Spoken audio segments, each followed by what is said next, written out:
بسم الله الرحمن الرحيم. وعن عبد الله بن بس قال جاء أعرابي إلى النبي صلى الله عليه وسلم فقال أي الناس خير؟ فقال طوبى لمن طال عمره وحسن عمله. قال يا رسول الله أي الأعمال أفضل؟ قال أن تفارق الدنيا ولسانك رطب من ذكر الله. رواه أحمد والترمذی. حضرت عبداللہ ابن بس رضی اللہ تعالیٰ عنہ سے روایت ہے، وہ فرماتے ہیں کہ ایک اعرابی، عرب کے دیہاتیوں کو عربی کہا جاتا ہے، ایک عربی نبی کریم صلی اللہ تعالی علیہ وسلم کی خدمت میں حاضر ہوئے اور عرض کیا یا رسول اللہ کون شخص اچھا ہے؟ تو فرمایا مجدہ ہو اسے جس کی عمر لمبی ہو اور اعمال اچھے ہو۔ عرض کیا یا رسول اللہ کون سا عمل افضل ہے؟ فرمایا یہ کہ تم دنیا کو اس حال میں چھوڑو کہ تمہاری زبان اللہ کے ذکر سے تر ہو۔ اس حدیث پاک کو احمد نے اور ترمذی نے روایت کیا، ترمذی شریف میں بھی حدیث موجود ہے۔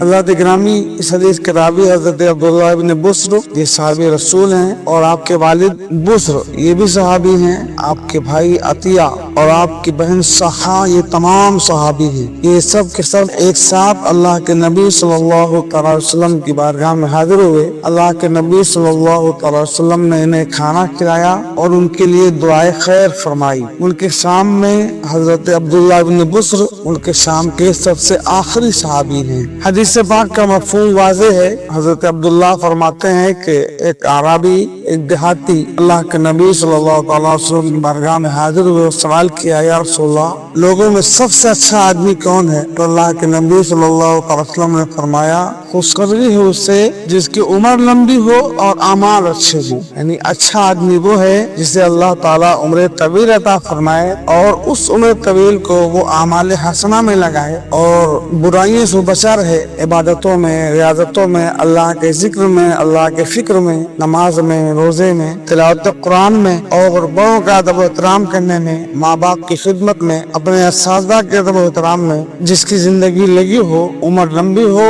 اور اعمال اس کے اچھے ہوں، وہی سب سے اچھا آدمی ہے اور سب سے اچھا انسان ہے۔ پھر اس عربی نے پوچھا یا رسول اللہ اعمال میں کون سا عمل سب سے افضل ہے؟ تو اللہ کے نبی صلی اللہ علیہ وسلم فرماتے ہیں تفارق الدنیا ولسانوں کا رطب من ذکر اللہ تعالی۔ اعمال میں سب سے اچھا عمل یہ ہے کہ تم دنیا کو چھوڑو اس حال میں کہ تمہاری زبان اللہ کے ذکر سے تر ہو، یعنی تمہاری زبان پر اللہ کا ذکر جاری ہو، موت کے وقت تمہیں موت آئے تو اس وقت تم اللہ کے ذکر میں مصروف ہو اور اللہ کا ذکر تمہاری زبان پہ جاری ہو، یا کلمہ طیبہ جاری ہو، یا درود پاک تمہاری زبان پر جاری ہو۔ سب سے اچھا عمل یہی ہے کہ تمہیں موت آئے تو اس حال میں کہ تمہاری زبان اللہ کے ذکر سے تر ہو، ان تمہاری زبان میں اللہ کا ذکر جاری ہو۔ جس طریقے سے تر لکڑی کو آگ نہیں جلاتی اسی طریقے سے تر زبان کو دوزخ کی آگ نہیں جلائے گی انشاءاللہ تعالی۔ اللہ تعالیٰ ایسی موت ہم تمام لوگوں کو عطا فرمائے۔ اور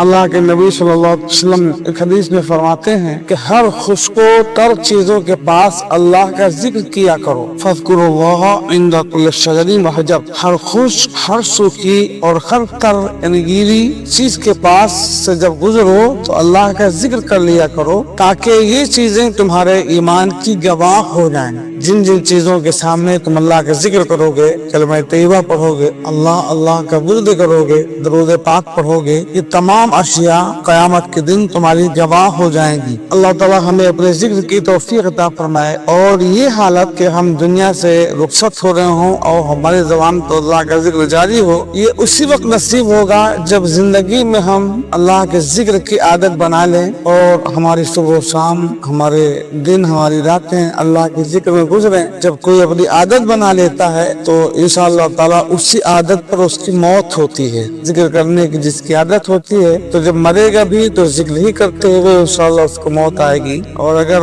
ذکر کی عادت نہیں ہے، لہو و لعب اور دنیاوی مشاغل میں مصروف ہے، دنیاوی کو سب کچھ سمجھ بیٹھا ہے، دنیاوی کام میں صبح سے شام تک لگا رہتا ہے، کبھی ذکر نہیں کرتا، تو ایسے لوگوں کو اس طرح کی پیاری موت آئے ایسا کم ہوتا ہے۔ اللہ تعالیٰ جس پہ فضل فرمائے اس کی بات الگ ہے۔ اللہ تعالیٰ ہمیں اپنے اعمال کو اچھا کرنے اور اپنے شب و روز کو اپنے ذکر میں لگانے کی توفیق عطا فرمائے۔